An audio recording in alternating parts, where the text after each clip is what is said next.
Welcome back, fellow Stoics. Let's get real. Most people don't have the guts to tell you that they don't like you. Instead, they hide behind fake smiles, hollow compliments, and forced politeness. I've been there too, thinking someone was a friend, only to realize later that they secretly hoped for my downfall. It's brutal, but here's the hard truth. If you don't recognize the signs, you'll keep wasting your time and energy on people who don't truly respect or understand you. So let's cut through the BS.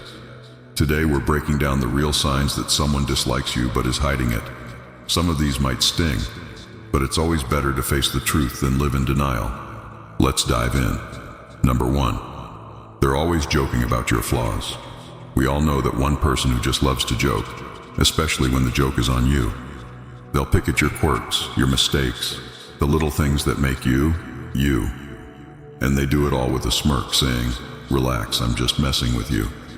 Seems harmless, right? But let's be real, these jokes aren't just jokes. They're calculated digs disguised as humor meant to chip away at your confidence bit by bit.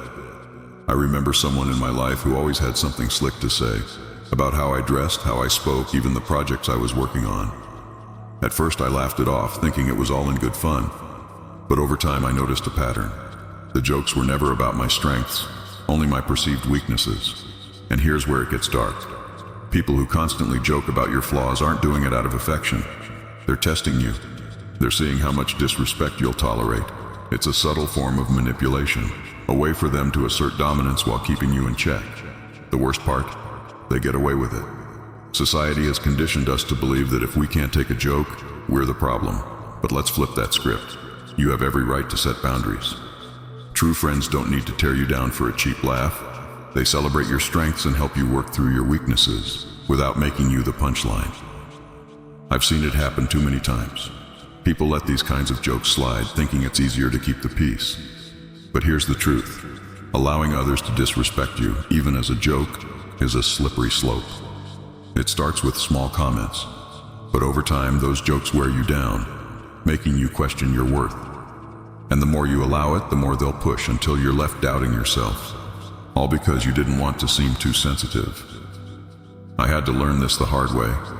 I realized that by laughing along, I was permitting them to keep going.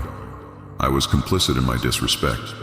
It wasn't until I started pushing back and setting boundaries that I noticed a shift, not just in how they treated me, but in how I saw myself. So here's my advice. Next time someone makes a joke at your expense, don't just laugh it off. Ask yourself, is this funny or is there something more going on here? And if the answer is the latter, don't be afraid to call them out. It might be uncomfortable. It might even end the friendship. But your self-respect is worth more than someone's misguided sense of humor. At the end of the day, life's too short to surround yourself with people who can't see your value. If their idea of friendship is constantly pointing out your flaws, it's time to find a better company. Because real friends don't need to put you down to feel good about themselves. So stand tall, speak up, and don't let anyone reduce you to a punchline. Number 2, they give compliments that sting like insults. We've all been there. Someone gives you a compliment, but instead of feeling good, you're left with a weird, bitter aftertaste. It's like being slapped with a velvet glove, soft on the surface, but it still hits hard. It makes you pause and think, wait, was that a compliment or an insult? Here's the harsh truth, it's both. These backhanded compliments are nothing but sugar-coated insults, a sneaky way for people to undermine you while pretending to be kind. I remember when I had put my heart and soul into a big project. After countless hours of effort, I finally shared it with my colleagues, feeling proud of what I had accomplished. And then someone I thought was a supporter, smiled and said, "Wow, this is pretty good for someone like you." That last part hit like a ton of bricks. For someone like me? What did that even mean? Was I not supposed to be capable of doing great work? Was my success surprising to them? And that's the game here. These compliments aren't meant to uplift you. They're meant to keep you in your place. It's a power move, a way for them to assert superiority while making you doubt yourself. The hidden message? I see you trying, but you'll never be as good as me. Let's be real. People who give backhanded compliments are often insecure themselves. They see your potential and it scares them, so they try to plant little seeds of doubt in your mind. It's like they're patting you on the back while holding you down with the other hand. And here's where it gets uncomfortable. We've all probably done this at some point. Maybe not intentionally, but we've all let our insecurities slip into a so-called compliment. But here's the deep truth. You don't have to accept this disguised hostility. You have the power to reject it, to see it for what it is, a reflection of your insecurities, not a measure of your worth. Next time someone hits you with a backhanded compliment like, "You're smarter than you look," or "This is good considering you're new at this," don't just smile and swallow it.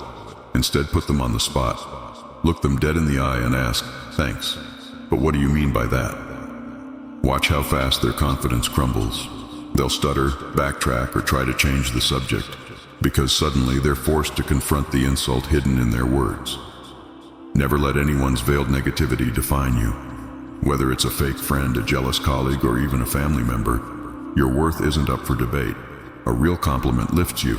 It doesn't tear you down. So if someone's words leave you questioning yourself, question their intentions instead. Life's too short to waste on people who can't genuinely celebrate your success. Surround yourself with those who see your value and aren't afraid to let you know it. Number 3, they subtly exclude you from plans. Sometimes the most painful things aren't the big betrayals. They're the small exclusions that sting just as much. You know the feeling, scrolling through your phone only to see pictures of your so-called friends having a great time at a party, a dinner, or a weekend getaway. And the worst part? Not one of them even mentioned it to you beforehand. When you finally bring it up, they're full of excuses. "Oh, we thought you were busy," or "It was such a last-minute plan." But let's be honest, these aren't accidents. This is social exclusion in its sneakiest form, a way of telling you, without saying a word, that you're not as valued as you thought. I've been there more times than I'd like to admit. At first I convinced myself it was just an oversight, that they simply forgot. But deep down I knew the truth. If they truly wanted me there, they would have made sure I knew about it. And here's the controversial part. This isn't just thoughtlessness, it's deliberate. It's a cowardly, passive-aggressive way of pushing someone out of a group without having to confront them directly. They don't want to say, "Hey, we don't want you here." So instead they just stop inviting you. They're hoping you'll get the hint, fade away quietly, and spare them the discomfort of an actual conversation. Most people don't talk about this because it's easier to pretend it's not happening. It's easier to believe the excuses than to face the painful truth that you're being pushed out. But here's the thing. If you keep accepting their excuses, you're permitting them to keep excluding you. I had to learn this the hard way. For a while I kept quiet, hoping that maybe next time I'd be included. But eventually I realized something powerful. By staying silent, I was allowing myself to be treated as an afterthought. So I did something uncomfortable, but necessary. I started calling them out. Not angrily or dramatically, but simply by saying, "Hey, I saw you guys went out last weekend. Why didn't anyone invite me?" It wasn't easy. Some people got defensive, others scrambled to make excuses, but the bottom line was clear. I wasn't going to let them exclude me without a fight. And guess what? The dynamic started to change. Some people made more of an effort while others pulled away completely, which told me everything I needed to know. Here's the deep truth. If people truly want you in their lives, they'll make the effort to include you, no matter how last minute the plan is. And if they don't, then it's time to rethink your place in their world. You deserve to be around people who value you, not people who make you feel like you're constantly chasing their approval. True friends don't accidentally forget to invite you. They make sure you're there because they genuinely enjoy your company. So if you find yourself being subtly excluded from plans, don't just brush it off. Confront it. Ask the hard questions. And be prepared for the answers, even if they're not what you want to hear. Because at the end of the day, it's better to know where you truly stand than to be left wondering why you were left out again. And most importantly, remember this. You're not a backup option. You're a priority. Surround yourself with people who treat you like one. Number 4, they avoid physical contact like the plague. Let's talk about the unspoken language of human connection. Physical contact. A handshake, a pat on the back, a friendly hug. These small gestures communicate warmth, trust, and familiarity. So what does it mean when someone goes out of their way to avoid even the most casual touch? The answer isn't pretty. They're sending a clear signal. I'm not comfortable around you. I don't feel connected to you. I want to keep my distance. I remember working with a colleague who seemed to recoil every time I reached out for a handshake or a friendly pat on the back. At first I thought I was imagining things. But then I noticed a pattern. They were warm and physically expressive with everyone else. Yet when it came to me, it was like I had the plague. And here's the controversial truth. Physical contact is a natural part of human interaction. When someone consistently avoids it, they're not just avoiding touch, they're avoiding closeness, connection, and vulnerability. Sure, some people just aren't touchy-feely, and that's fine. But when their behavior is selective, warm and engaging with some people while stiff and distant with you, it's a red flag that something's off. Let's be real. We've all been on both sides of this. Maybe you've subtly dodged a handshake, leaned away when someone got too close, or hesitated before hugging someone because, deep down, you just weren't feeling the vibe. And maybe you've also been on the receiving end, wondering why someone seems to flinch every time you're around. It's awkward, it's uncomfortable, and most of all, it's revealing. Because here's the deep reality. When someone avoids physical contact with you, they're not just rejecting a touch, they're rejecting a connection. They might not dislike you enough to say it outright, but their body language is doing all the talking. For a long time, I ignored these signs. I convinced myself that certain people were just not affectionate or not into handshakes. But the more I paid attention, the more I realized it wasn't about them. It was about how they felt about me. When I finally confronted the situation, whether by asking directly or just accepting the truth, it led to some tough conversations and in some cases, the end of the relationship. But it also freed me from the frustration of wondering why things always felt off. So here's the takeaway. Don't ignore the signs. When someone avoids physical contact, it's more than just a quirk. It's a statement about their level of comfort and connection with you. If you notice a pattern, address it.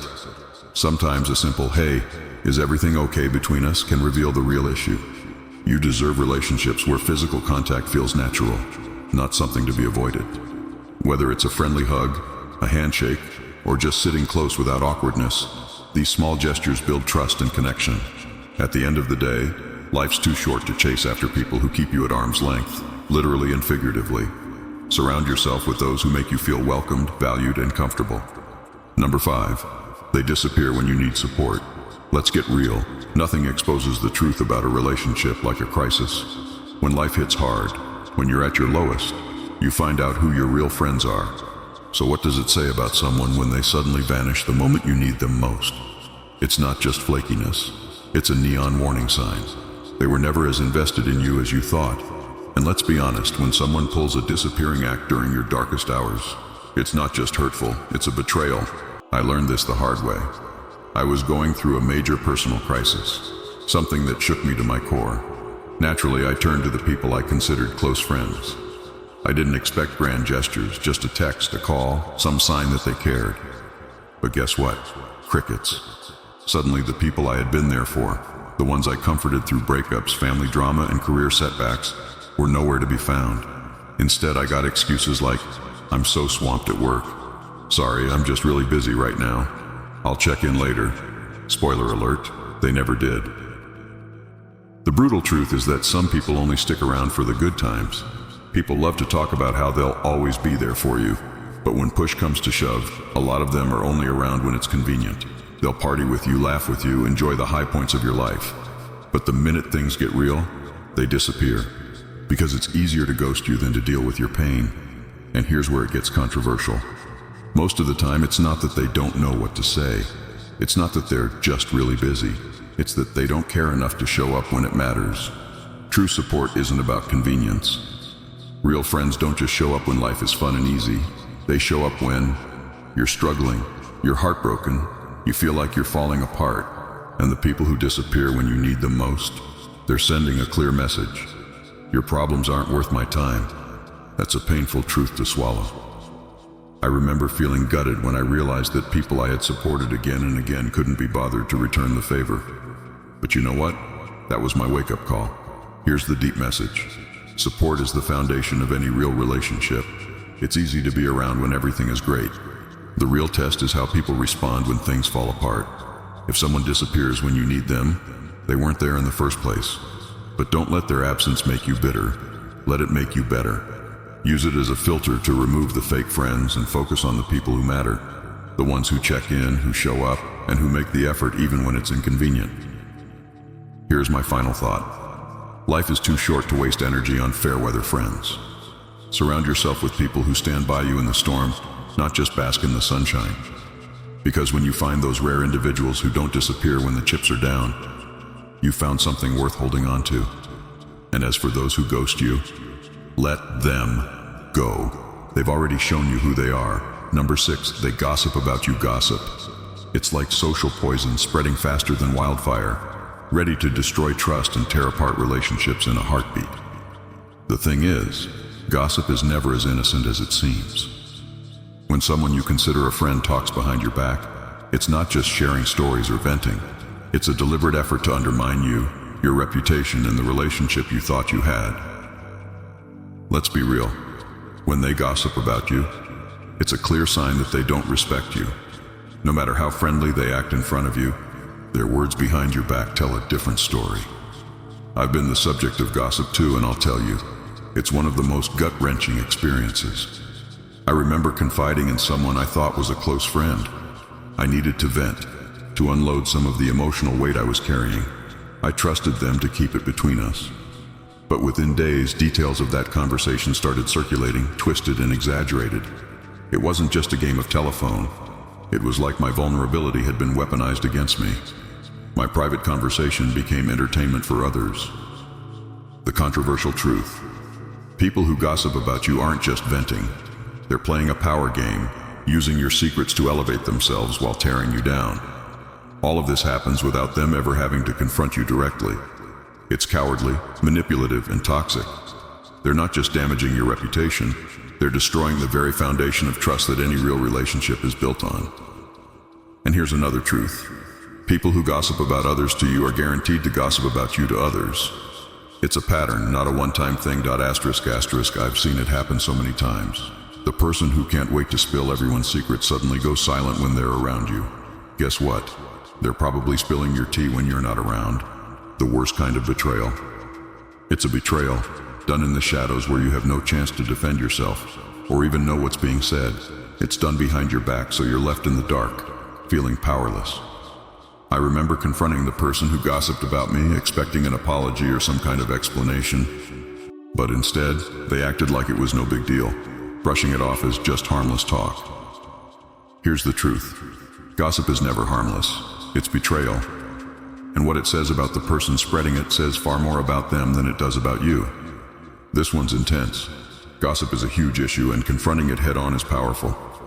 The next one coming soon. Let's keep this fire rolling. Number 7. They never apologize, even when they're wrong. We've all been there. Someone wrongs you, and you're left wondering if they'll ever own up to it. When someone refuses to apologize, even when they're clearly in the wrong, it's not just about their pride. It's a clear sign of how little they value your feelings in the relationship. An apology is a fundamental part of human interaction. It's an acknowledgement that you've hurt someone, and you're taking responsibility for your actions. But when someone refuses to apologize, it sends a clear message that they either don't think they've done anything wrong, or they don't care enough to fix it. Let me paint a picture from my own experience. There was a time when a close friend of mine betrayed my trust. They said something that was completely out of line, hurtful and unnecessary. I was upset, not just by what they said, but by the fact that they didn't even seem to care that it had affected me. I waited for an apology, hoping they would realize the impact of their words. But instead I got excuses. I didn't mean it like that. It wasn't a big deal, or you're overreacting. But the worst part, no apology. The deeper truth is that an apology isn't just about admitting fault. It's about showing empathy for the other person's feelings. When someone refuses to apologize, they're telling you that your emotions don't matter to them. They're not willing to acknowledge the harm they've caused, and that is toxic. Here's where it gets controversial. People who never apologize are not just being prideful, they're often manipulating the narrative. By refusing to apologize, they keep control over the situation, making it harder for you to express how you feel without them turning the tables. It's a power move, and it's incredibly damaging to the relationship. Now, some people struggle to apologize because of their pride, insecurity, or ego. But even then, there's a lack of emotional maturity involved. If someone truly values you, they'll find a way to admit their mistake and make things right, even if it's hard. The people who are unwilling to take responsibility for their actions are sowing the seeds of resentment and disconnect between you. The controversial reality is if someone consistently refuses to apologize, it's a sign that they don't have enough respect for you or the relationship to make things right. It shows that they're unwilling to invest the emotional labor necessary to repair the damage they've done. Here is the deep message. You deserve to be around people who can own up to their mistakes and acknowledge your feelings. Relationships aren't about perfection. They're about accountability, growth, and understanding. If someone repeatedly refuses to apologize, then it's time to reevaluate that relationship. When you allow someone to get away with never apologizing, you're letting them off the hook, allowing them to continue treating you with disrespect. But when you demand accountability, you're teaching them the importance of mutual respect. And if they can't handle that, it's time to let them go. In the end, actions speak louder than words. If someone is too prideful to admit when they're wrong, it's not a sign of strength, it's a sign of emotional immaturity. You're not a backup option or a doormat. You're worthy of respect, and if they can't give it, then it's their loss. Alright, that wraps up today's video, and I hope this message resonated with you. Relationships are tricky, but understanding the red flags can help you avoid a lot of unnecessary heartache. Remember, you deserve people who value you and put in the effort to keep you in their lives. If you enjoyed this video, don't forget to hit that like button. And if you haven't already, subscribe to the channel for more content like this. I love having conversations like this with you all, so drop a comment down below sharing your thoughts or experiences with these types of relationships. See you soon.